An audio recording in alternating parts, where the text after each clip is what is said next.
Gracias a los profesores Catillas y Sotelo. Y gracias a todos ustedes, vosotros, por estar aquí llenando esta sala.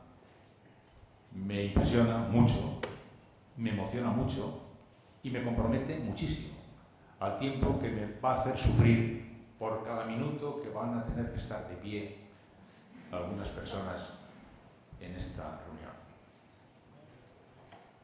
La solemnidad del marco y la solemnidad del asunto parecería exigir un discurso muy articulado, un discurso conferencia absolutamente armado, y yo, sin embargo, he decidido dejar que hable ex abundancia cordis, que hable sinceramente mi pensamiento más espontáneo, por estar a la altura de vuestra expectativa o de vuestra esperanza. La reunión me dice a mí: vivimos estupefactos, desconcertados, vivimos asustados, nos da miedo el futuro, ¿qué nos va a pasar? Y hemos venido aquí, al comienzo de este curso, a ver si esta persona mayor, que tiene mucha experiencia, nos ilumina respecto a lo que nos va a pasar. Malas noticias. No tengo la más mínima posibilidad de explicaros lo que os va a pasar. Pero tengo la sensación de que os puedo explicar algunas cosas que os pueden de todas maneras ayudar. La primera de las cuales está muy relacionada, más que con nuestra actividad, con el momento del mundo en el que vivimos. Es un tiempo de estupor general. Hará unos 2 años, una importantísima revista francesa, el Nouvel Observateur, hizo un trabajo con personas de entre 50 y alrededor de 50 años, gente con experiencia y con responsabilidad, profesores, empresarios, líderes, para interesarse, a través de un cuestionario muy completo, por su actitud ante las novedades formidables que se estaban produciendo en el mundo, ante las nuevas tecnologías, las nuevas herramientas, las nuevas destrezas que era necesario tener. El resultado de la encuesta fue un larguísimo y maravilloso artículo del Observateur que venía a contar el balance final de las respuestas. El balance final era: la gente consultada tiene la impresión de que fue preparada para una cosa y le están pidiendo que haga otra. Tiene la sensación de que se formó en un mundo en el que valían cosas que ya no valen y en el que ahora le demandan, como digo, dominios, destrezas que no ha adquirido. Se está esforzando por adquirirlas a gran velocidad y además intenta aparentar que ya las domina. Teme ser desenmascarado porque en el fondo de su corazón duda de que esté en condiciones de responder a las nuevas realidades. El informe terminaba diciendo: tranquilícense, porque eso nos lo han dicho todos y cada uno de los consultados. Todos y cada uno de los consultados. Cada cual temía estar viviendo en la impostura, a punto de ser sorprendido por los demás en el flagrante delito de hacer como que sabía manejar las herramientas del tiempo presente, cuando en el fondo de su corazón sabía que no las sabía. Tranquilícense, no les está pasando nada de particular, están viviendo sencillamente en un tiempo de gigantesco estupor. Relájense, viva serenamente el estupor en compañía de los demás estupefactos. No le pasa nada de particular, salvo que el mundo está pegando un revolcón tan formidable y a tal velocidad que, y esto lo digo yo, en ocasiones yo que ya sabía que la Tierra giraba alrededor del Sol a muchísima velocidad, ahora a veces tengo la impresión de que lo noto. Va todo muy aprisa. Tiempo de enorme estupor. Tiempo de enorme estupor que en la gente joven viene además acentuado por el estupor natural de la gente ante el futuro, las incertidumbres del futuro que han acompañado a todas las generaciones de gentes jóvenes cuando han mirado el horizonte y han tenido miedo. Además, como es natural, esta es una generalización, la falta de perspectiva, que es un drama en la vida de los seres humanos, hace que en los tiempos de estupor el drama se acentúe.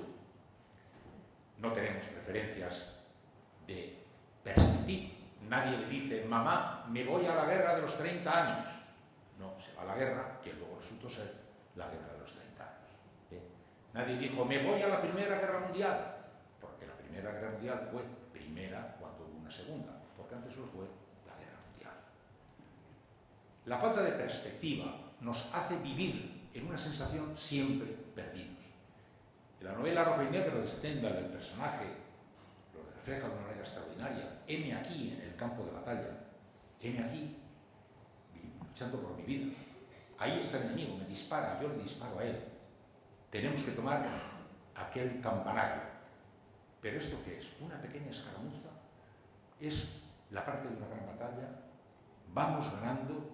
¿Vamos perdiendo? ¿Va a ser decisivo para la historia de la humanidad? ¿O es un día de labor en la vida? Parece que estaba en Waterloo. Él no sabía que estaba en Waterloo.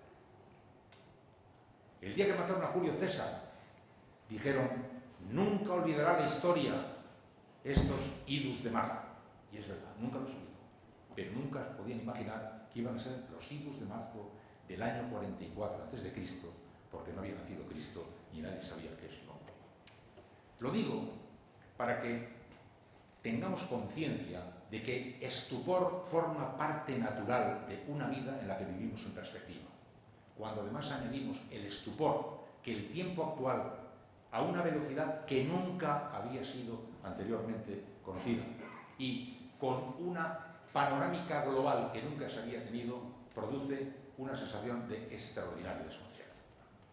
Daros cuenta que la globalización ha hecho que de pronto todas las ventanas y puertas del mundo queden abiertas y entran batiendo todos los quicios, todos los vientos de todas las direcciones. Internet es el mundo entero abierto de par en par ante nuestros ojos, con lo que tiene de bueno y de malo, y en tiempo real, y ahora mismo, y aquí, y del pasado, y del futuro, y de nuestro pueblo, y de las antípodas de nuestro pueblo, y de la gente de nuestra edad y la de otra, y la de los asesinos y de los santos, y la de los poetas y los miserables, todo mezclado, haciendo al mismo tiempo, alrededor de nuestra persona, batiendo palmas alrededor de nuestro tiempo. ¿Cómo no vamos a vivir en el estupor?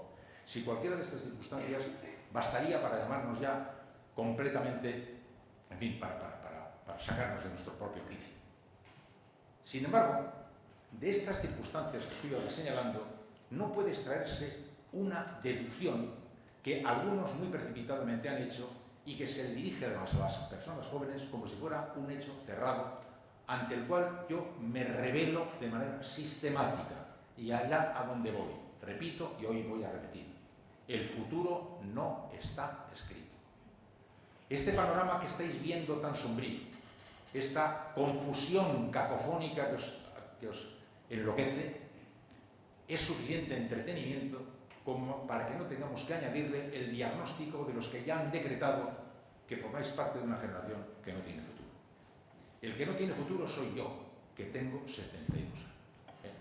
Vosotros tenéis, todo lo que tenéis es precisamente el futuro, y el futuro no está escrito, porque el futuro lo deciden los seres humanos con lo que hacen y con lo que dejan de hacer, y con lo que permiten que se haga.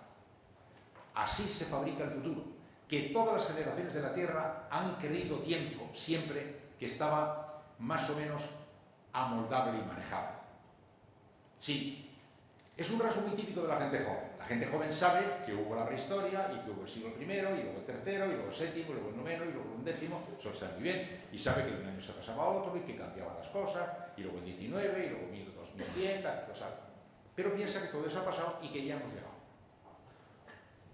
Ese proceso es un proceso obvio, pero ya hemos nacido y con motivo de nuestro nacimiento quedó ya clausurado el proceso que ya sabemos que se inició cuando se iniciaron.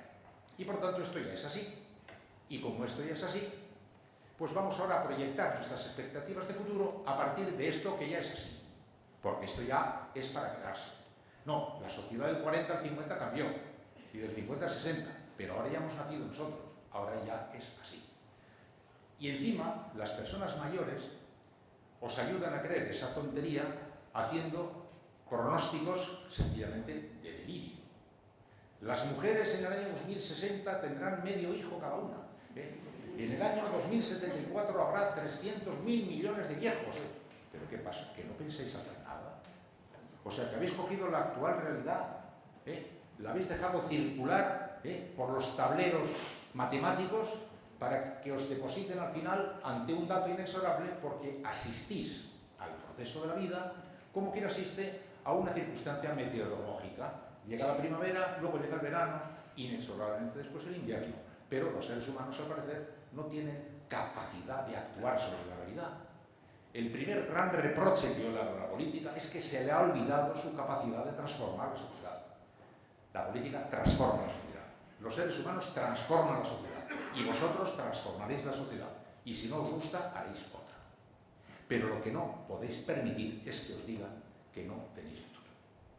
Y en donde tenéis que resistiros de manera verdaderamente combativa es en la parte de la acción que sí determina de una manera extraordinaria nuestro futuro. Porque claro está que todos somos herederos de nuestro pasado. Yo ya doy por supuesto que lo que se haya hecho antes de vosotros va a afectaros, como a nosotros nos afectó haber nacido justo cuando acabó una guerra. De manera que las amarguras que nos tocó a nosotros digerir eran las derivadas de encontrarnos en un país que era una dictadura, que había habido 1 millón de muertos y que la gente estaba enemistada una con otra en dos bandos irreconciliables. Ese fue el menú que nos fue depositado ante la mesa según empezaba el banquete. A vosotros toca otro banquete y otro menú. Todo ese banquete y otro menú no cierra inexorablemente los caminos, aunque los marca. Lo que sí cierra los caminos de una manera muy severa y es digno de ser combatido de forma muy militante es el asalto contra el medio ambiente. Porque ese sí que es ciertamente un territorio que no está tan fácilmente al alcance de nuestras formaciones humanas, y las reservas, la capacidad de la tierra, los equilibrios medioambientales no son en absoluto elementos a corregir con la posibilidad de corrección ni incluso de una revolución. Están relacionadas con procesos de otra naturaleza, por tanto ahí la batalla es portal por portal, calle por calle, día por día, persona por persona, desde el minuto 1. En este contexto general de la situación, nuestro oficio, el oficio que hemos elegido, vive también, naturalmente, las sacudidas con algún elemento añadido que lo agrava todavía más. Nuestro oficio, el periodismo, se ha desarrollado en el marco de una estructura empresarial que está alterada para siempre. El periodismo escrito pues corresponde a una industria pesada, antigua, que ya no tendrá posibilidad de ser recuperada como lo fue. Se adaptará como fuera, pero no podrá ser como fue.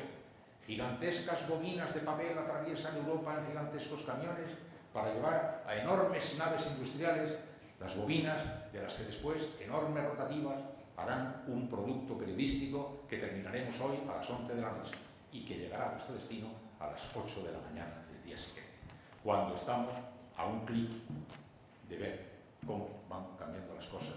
Ese viejo modelo no se puede sostener. Y como ha sostenido no solo la actividad, sino el negocio y la supervivencia del negocio, tiembla el negocio porque la vieja actividad no se puede sostener.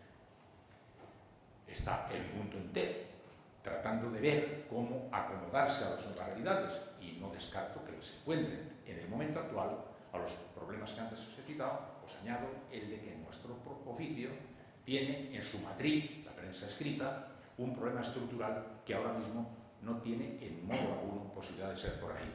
Se estudiarán maneras alternativas, otra cosa es la radio, etcétera, etcétera. Pero junto a esa crisis de verdad hay otras crisis o otros elementos que parecen anunciar el fin del periodismo.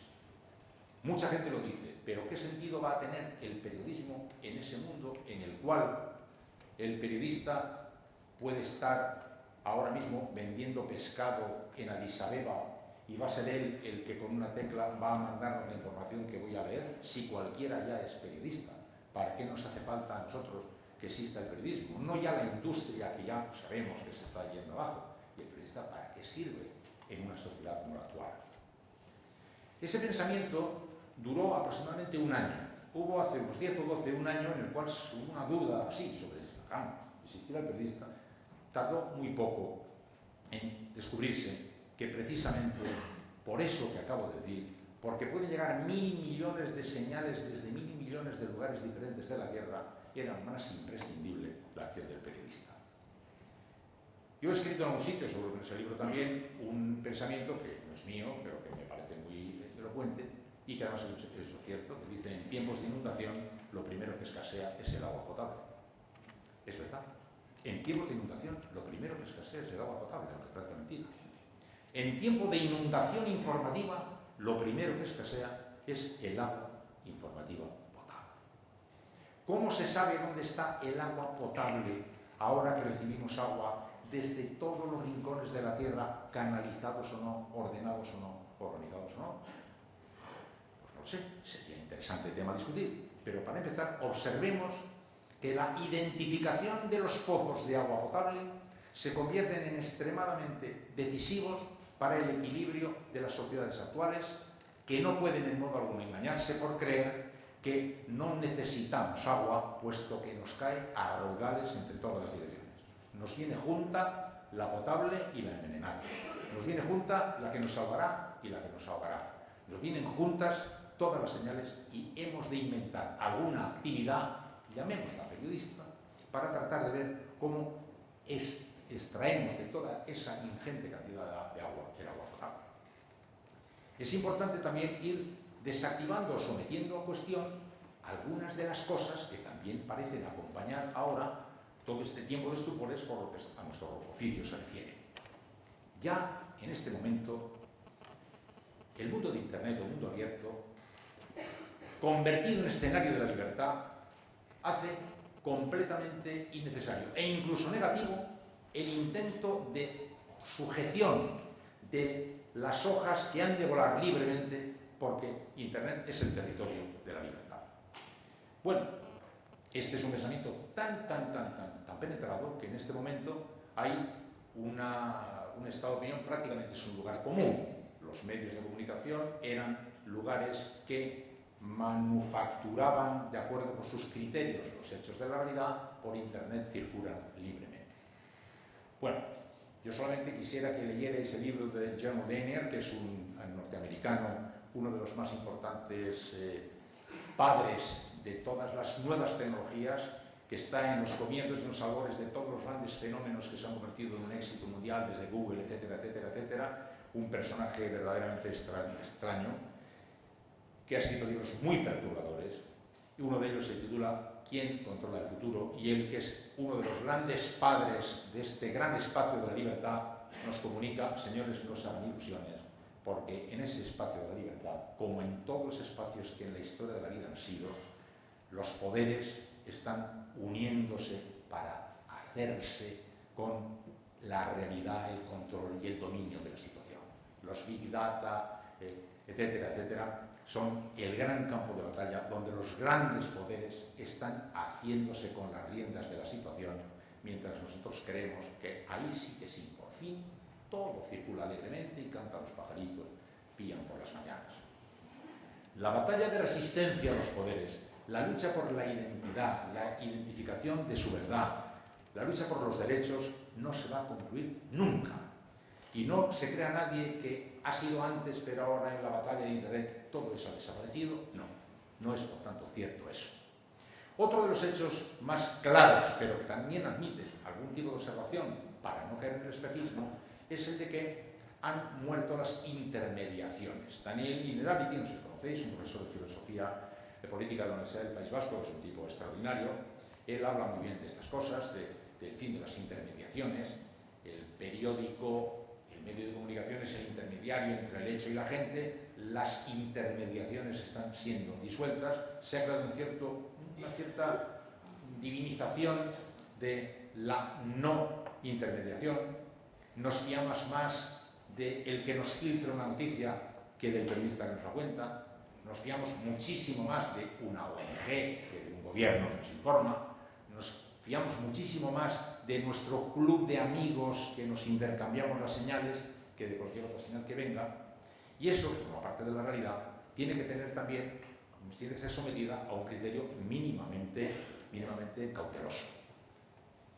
el anonimato es la gran realidad de la libertad, eso no es cierto. Pues yo llevo aquí diciendo ahora que Luis Enrique ha dimitido, porque me lo ha dicho un señor que estaba vomitando ahí en el patio según he entrado, estaba ahí en una borrachera monumental que tenía, y al pasar, según pasaba, me ha dicho, Luis Enrique dimite.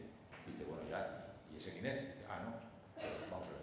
¿Importa quién dice las cosas o no importa quién dice las cosas? Si os digo que me lo ha dicho un borracho que estaba ahí, o digo que me lo ha dicho el presidente del Barcelona, ¿hay alguna diferencia? Sí.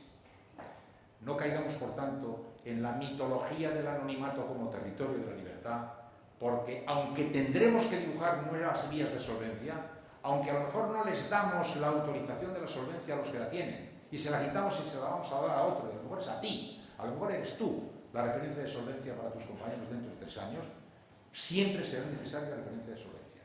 Solvencia que, por cierto, como sabéis que el gran objetivo de la vida de un periodista es la credibilidad. La credibilidad es decencia más tiempo.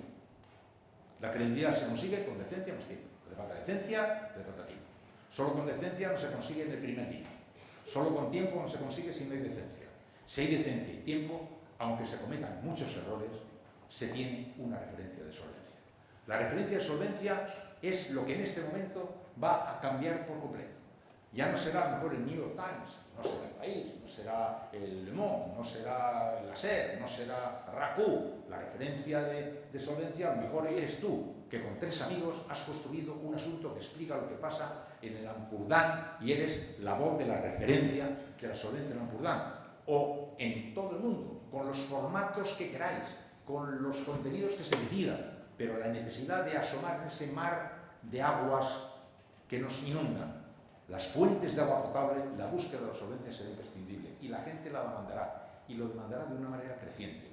¿No es un poco contradictorio que estemos diciendo que el anonimato es la libertad y que lo no anónimo es sencillamente un elemento de control en una sociedad en la que le pedimos la trazabilidad a la chuleta que nos vamos a comer? La chuleta que nos vamos a comer este mediodía, exigimos que nos venga con la información de a qué vaca corresponde, dónde fue que nació, en qué pastos pastó, cuándo la trajeron, hace cuánto tiempo le mataron y cuántos días llevan en el frigorífico. O sea, que al filete que nos vamos a comer le exigimos todo eso, y a la noticia que nos vamos a comer, que va a alterar nuestro pensamiento, que va a mover nuestro cerebro, que va a movernos tal vez a la acción, no le pedimos por lo menos lo mismo. Por tanto, estos elementos que forman parte de este paisaje de las nuevas verdades deben ser, por los periodistas, sometidos a severo examen. Bendito el mundo de Internet. Todos vivimos entusiasmados en sus grandes posibilidades, pero desconfiemos de todos y cada uno de los elementos, porque todos los elementos traen en una mano la gran carga de luz y de fuerza de futuro, y de otra mano el control o el riesgo de que sean las herramientas que nos controlen. Tenemos, por tanto, que tener cuidado con todos estos elementos. Hay un profesor coreano, que no me acuerdo cómo se llama, Chi Wen-Blum, que es muy bueno, un profesor de la Universidad de Berlín, y que yo le leo bastante, pero nunca me quedo con su nombre, que este dice, en los tiempos actuales, además, con la confianza ya no es necesaria. O sea, no necesitamos referencias de confianza, porque los datos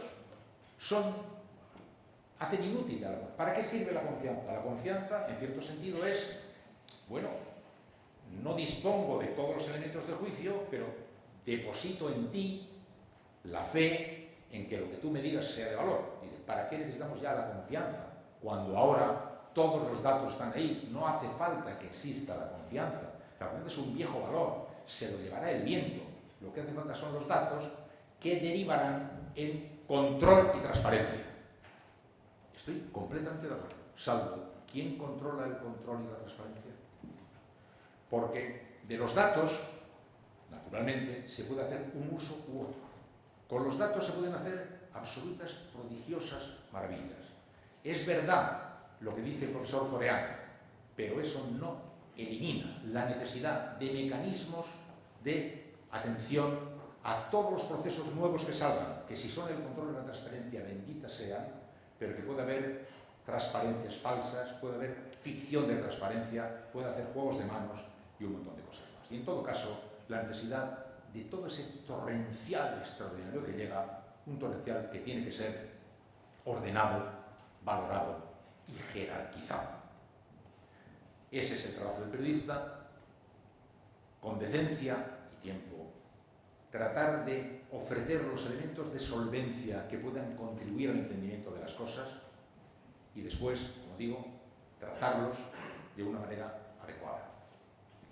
En el caso del orden y de la valoración es algo completamente subjetivo, pero hemos de valorar. En el caso de las informaciones de Wikileaks, se ve muy claro, cuando llegó a las redacciones de 4 periódicos que se habían puesto de acuerdo, pues una auténtica, no sé, una luz de datos que así solo hubieran llegado limpios, absolutamente libres, sin manipulación alguna, a la circulación universal, pero no hubieran servido absolutamente de nada porque alguien tenía que ordenar, alguien tenía que valorar, alguien tenía que jerarquizar, alguien tenía que hacerlos, referenciarlos.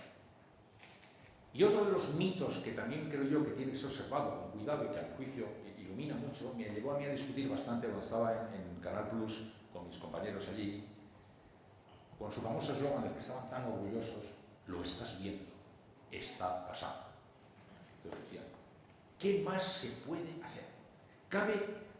Es la quinta esencia del periodismo, pero si lo tienes ahí delante de tus ojos, ¿para qué hace falta nada más? Ya está, esa es nuestra actividad, pónselo delante de los ojos. Yo decía, pero no estáis dándoos cuenta de lo que decís. Yo estoy viendo un pueblo en el que llueve, lo estoy viendo, está pasando ahora, es verdad. Pero no sé si es el primer día de lluvia después de 20 años de sequía, o es el 28º día de lluvia en una tierra inundada. Lo que estoy viendo todavía no me sirve para entender, y nuestro trabajo consiste en ayudar a entender. Lo que vemos es un elemento, materia prima, con la que construir los actos de comunicación que nos ayuden a entender y hacer entender. Y el periodismo no es un oficio para hacer entender, es un oficio para dar el primer paso en el proceso del entender. Uno no pasa de la ignorancia al conocimiento porque haya visto un telediario.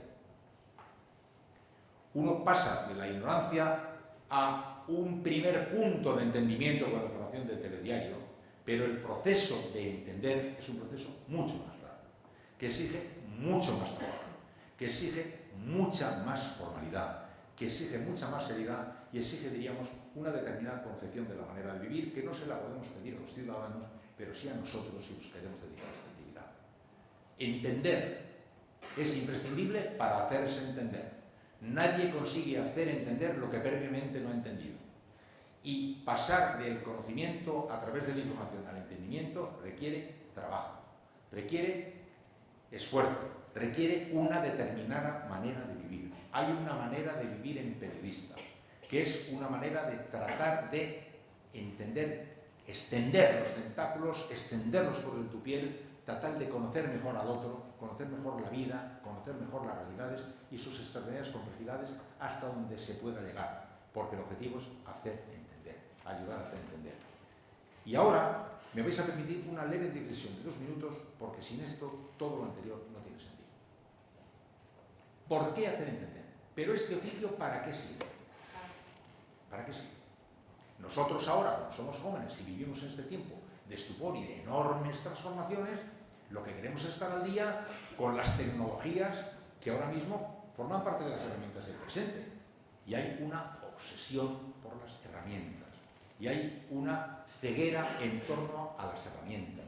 Y hablar de nuevas tecnologías parece ser lo único que nos mete en la modernidad. Simposium sobre periodismo en París. Van a hablar de empresa y de nuevas tecnologías. Seguro. De nuevas tecnologías porque parece que la acción está conectada con el dominio de las destrezas que son imprescindibles, pero que serán sustituidos por otros dentro de 10 minutos y por otros dentro de otros 10 y por otros dentro de otros 40. Y que los aprenderéis como hemos aprendido todos, hasta yo, el manejo de las nuevas tecnologías. Ahí se corrigen todos los lenguajes, ha cambiado todo, nuestra manera de hablar, habla de otra manera el periodista, trabajará de otra manera, se enfrentará de otra manera con las noticias, las elaborará de otra manera, será importante que se sepan las herramientas, tendrá que prestar atención al mundo de la empresa, en el que, como se ha recordado, ahora prácticamente se vive en la angustia financiera y toda la energía de los medios de comunicación está dedicada a sumar, restar, multiplicar y dividir, sobre todo a sumar oyentes, lectores o espectadores, cuando sin embargo se ha olvidado reflexionar sobre qué contar. Los medios de comunicación hace mucho que no reflexionan sobre lo que tienen que contar y se pasan ya contando, lectores, oyentes, espectadores. La reflexión respecto al fondo de nuestra materia, de nuestro trabajo, tiene que ser también, tiene que encontrar acomodo en este mundo en el que estamos todo el rato mirando las empresas que por la angustia financiera en la que viven están pues prácticamente en manos de la lógica del gerente, provocando en el lío que sabéis, algo que no os tengo que explicar porque sabéis mejor que yo, de paro, de subempleo, de salarios basura, etcétera, etcétera, etcétera. Ese es un fenómeno derivado de la crisis en la que estamos y ese se superará, porque inventaréis otras cosas. Y en relación con... Sí, la lógica del gerente. Y luego, como decía, por lo que se refiere al trabajo, el trabajo nuestro tiene que entenderse en su verdad profunda, que ahora mismo parece estar solo preocupada con las herramientas y con las preocupaciones empresariales. Y es que os lo tienen que decir. ¿Por qué necesitamos hacer entender las cosas? A ver, ¿por qué? Aquí es por pura curiosidad, chismorreo. No, es que a la gente le gusta saber lo que le pasa al vecino de lado, y por eso he inventado un oficio de una periodista, que es el que ya pues, satisface esa especie de morbo que el ser humano tiene por saber qué anda pasando por ahí, por las inmediaciones de su mundo. Bien, es una subespecialidad del periodismo, hay gente que se dedica a esta actividad. Porque una de las cosas malas, paréntesis, de nuestro oficio, es que es un término polisémico. Y con el mismo nombre se hacen 37 oficios diferentes. Pero el que yo creo que está a la altura del fuego del hombre, como decía Xanxaki, lo que importa no es el hombre, solo importa el hombre, mujer, pero más todavía el fuego que mueve el hombre. Para mover el fuego de una vida a gente joven que tiene por delante un horizonte de vida, supongo que no le mueve contarle el chismorreo en la oreja del vecino de al lado. ¿Para qué queremos que la gente entienda lo que pasa? Para que pueda ser un verdadero ser humano en su dignidad de ciudadano. Hasta que no se declaró los derechos del hombre, el ser humano era un elemento en la sombra. Figuraban las aristocracias y la sombra de la plebe o de la multitud. Los decretos, los derechos humanos y luego los derechos del hombre y luego los derechos de la mujer, que fueron unos años después, singularizaron a cada uno y te dijeron a ti, tú tienes derechos y tienes que ser respetado en tus derechos. Conquista de extraordinaria importancia para la humanidad que venía acompañada de una secuela natural de consecuencias. Como tú, en vez de ser una sombra a la multitud, que yo, en fin, que soy muy noble, pues decido actuar para vuestro bien. Ahora ha sido sustituido ese concepto porque tú tienes derechos, como consecuencia de los cuales nada de lo que vaya a pasar de aquí en adelante que te afecte va a poder hacerse sin contar contigo. El mecanismo de la democracia es un invento que articula de manera pobre, insuficiente, corto, ese concepto profundo. Tú tienes derecho a participar en tu sociedad y tienes derecho para eso a saber qué pasa, para saber en qué contexto tienen que desarrollarse los acontecimientos, porque tú vas a tener algo que decir al respecto. Es trascendental. Quisiera saber si queréis vivir una vida así o preferís otra. Yo os digo, preferir esa, aunque sea imperfecta y luchar, porque yo viví hasta que tenía 33 años, 3 años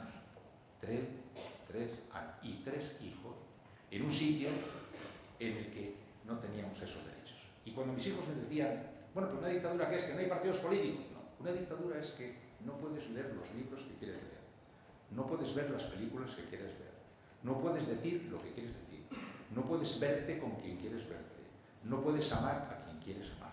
No puedes creer en quien quieres creer. No aguantaríais una semana. 33 años y 3 años. Lo cual creo que me autoriza a ser bastante vehemente en la defensa de este artilugio ahora mismo tan polvoriento y tan hecho papilla, que es la democracia, para que la tumbéis si queráis, pero para hacer otra mejor, en la que el concepto de yo tengo un derecho y nadie podrá hacer nada sin votar conmigo, sea el núcleo de las cosas. Como luego sois muchos y es muy difícil iros preguntando uno por uno qué hay que hacer, se termina inventando un mecanismo imperfecto, así que hay uno que representa a todos, etc.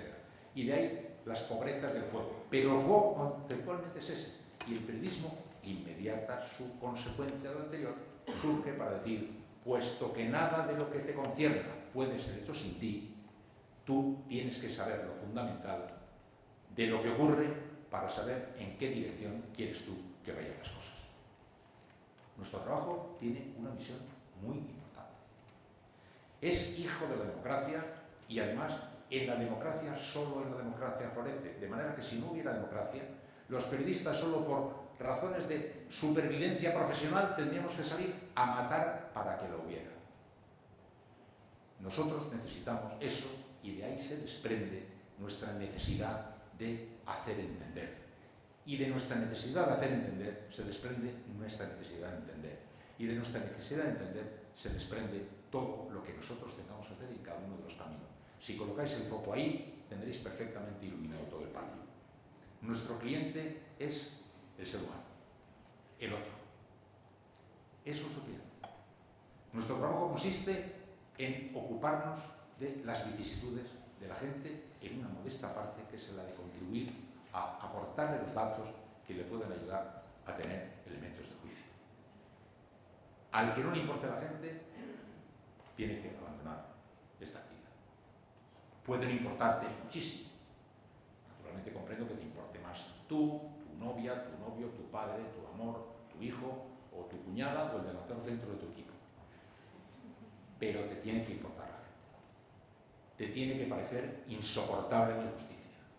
Te tiene que parecer imposible aceptar situaciones intolerables. Te tiene que parecer eso, que hay que ser tolerante y no se puede soportar lo intolerable. Te tiene que importar la gente. Y para ejercitarse en el conocimiento de la gente, también el periodista tiene que prepararse viviendo de manera que extienda sus pulmones espirituales y psicológicos y mentales para el conocimiento de la gente.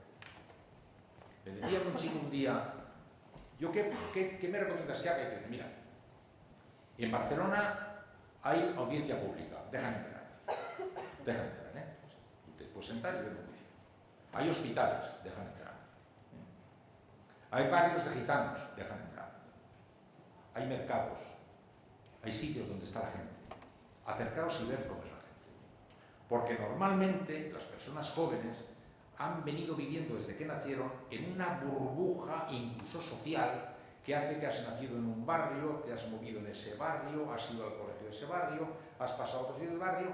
Hay otros barrios, hay otras gentes, hay otros mundos, hay otros países, hay que viajar con los ojos abiertos. Ha pasado también algo antes, hay que leer con los ojos muy abiertos, vidas que no viviremos y que otros vivieron y que nos ayudarán a entender el otro. Yo no podré ser nunca mujer, pero puedo entender qué le pasa al mundo de las mujeres viendo, oyendo, atendiendo, leyendo, ver qué ha pasado, cómo ha sido el mundo. Entender, por tanto, que lo mismo que una persona que va a dar a luz ejercita durante meses los músculos que van a ser requeridos con un esfuerzo muy violento, nosotros tenemos que ejercer los músculos que nos ayuden a entender mejor a los demás y a hacer nuestras sus causas. Es nuestro trabajo, es lo que le da sentido a nuestra actividad. Es una modesta contribución, pero esa es una contribución básica. Y hay que tenerla colocada ahí. Palabras muy mayúsculas, sí. Después las olvidamos. Colocad las palabras muy mayúsculas y reflexionar sobre ellas. Dejadlas a un lado y a seguir adelante.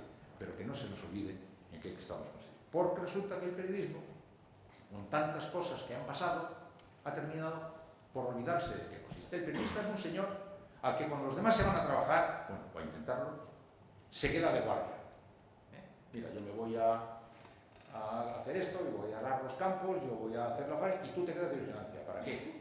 Para que cuando vengamos nos digas qué ha pasado, qué tal se han portado los que nos mandan y qué tal han administrado la escopeta que le hemos comprado a escote entre todos, al guardia, y todo lo que tenemos aquí entre todos hecho a escote, porque todos estos están pagados por nosotros, ¿no? Bueno, pues tú le vigilas y cuando volvamos nos cuentas qué ha pasado, si hay novedad y qué tal se ha portado. Un enviado especial de la sociedad al control de poder. No un enviado especial de poder al control de la sociedad, como demasiadas veces en las idas y vueltas del periodismo ha terminado por jugar. Así que, en resumidas cuentas, de lo que debería reclamar, esto que yo os quería decir hoy de manera desordenada, la tenía mucho más ordenada aquí, pero me ha parecido que demasiada gente de pie, demasiada ilusión o demasiada esperanza de que yo les pudiera iluminar algo, se merecían la sinceridad de una espontánea reflexión con la que estoy haciendo aquí. Y es lo que os quería hacer, transmitiéndoos, como digo, esa intención anterior. Todos los elementos que se pueden aprender se aprenden. Yo terminé de estar en activo plenamente casi al mismo tiempo en el que descubrí que era para mí muy difícil contar la complejidad. Me crié en una estructura narrativa de organizativa mental con unos tempos que estaban atropellados por el tiempo presente. El ministro elabora un informe de 12.000 páginas con 800 colaboradores sobre las carreteras de Cataluña y tiene 40 segundos en el telediario. La explicación de lo que tienes que hacer, a medida que te vas haciendo más consciente de la complejidad de las cosas, que sabes que toda la verdad es muy compleja, me atormentaba mucho a mí cómo se cuenta en un tiempo cada vez más reducido un hecho cada vez más complejo. Por fortuna trabajaba en la radio, que como ahora ocurre con los tweets, puede no caberte nada en uno, pero te cabe mucho en otro que haces después y luego en otro, y puedes hacer todos los que quieras. También la radio puede, en esta noticia, no agotarlo, pero la completa y la complementa. Pero los periódicos, ¿no? Bueno, pero eso, que a mí me parecía imposible, ya he notado que también lo resuelven las nuevas realidades. Y ahora, por tanto, eso que en un momento me inquietó respecto a cómo va a poder el futuro el periodismo enfrentarse a la complejidad si no es posible contar la complejidad. Y pensé, no, ese problema no tiene el periodismo, lo tienes tú, que te has hecho muy mayor. Porque ahora ya hay mecanismos de relato de la complejidad que tú no has dominado, como los Twitter, etcétera, etcétera, o como esa pantalla de televisión en la que estás viendo un partido de baloncesto y te pasa un banner debajo con las cotizaciones de bolsa, mientras a la izquierda en la esquina estás viendo, etcétera, etcétera. Se están construyendo nuevos lenguajes para la complejidad. Eso no os preocupe, os tiene que preocupar sencillamente que no os falle el motor y no os falle el motor de la esperanza y de la convicción.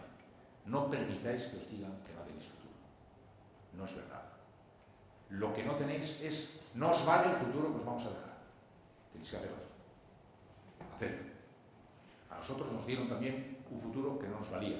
Tuvimos que hacer otro. Este es mucho más difícil, pero no era muy fácil, os aseguro, encontrarse de pronto con la herencia de una familia partida, de 1 millón de muertos y una dictadura sobre la cabeza que no te dejaba vivir, y se encuentran las vías de salida. Las encontraréis. Mi mensaje, por tanto, hoy es de esperanza, pero no una esperanza colegial, de que toque el violín y suenen las arpas, que ha venido aquí un candoroso infeliz. No. Del derivado de esa realidad. El futuro no está escrito. El futuro lo vais a escribir con lo que hagáis